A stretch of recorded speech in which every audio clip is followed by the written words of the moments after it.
Hello, everyone. Patrick and Julie here. We got a spicy video for you to watch today.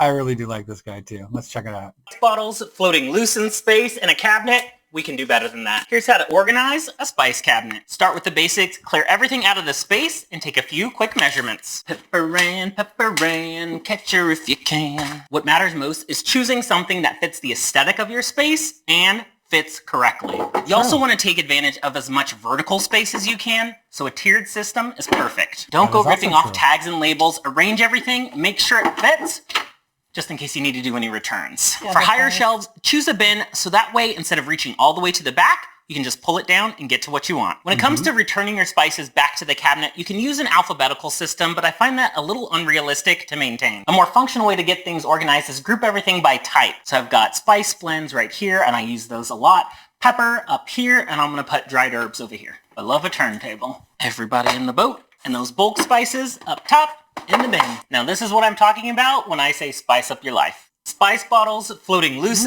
Yeah, good job. Yeah, that was all really good advice. Yeah, incredibly good advice. When he does talk about organizing, he uses organizing by type. Some people alphabetically organize. We have a hunt and peck system. There is no rhyme or reason or time to our setup. It's just there. Find it if you can. No time. Yeah. You're going to spend some time looking through our spices to find the one you want.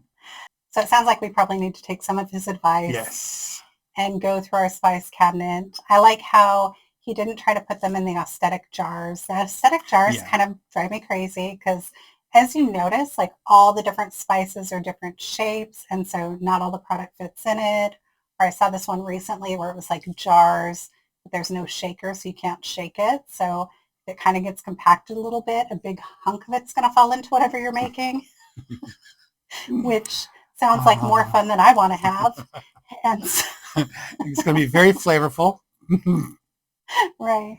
But I do like how he organized that and explained it, and especially about like don't rip off the labels. You might return something. Yeah, that's good advice. Because it is true. You put something in your head when you're standing in the store.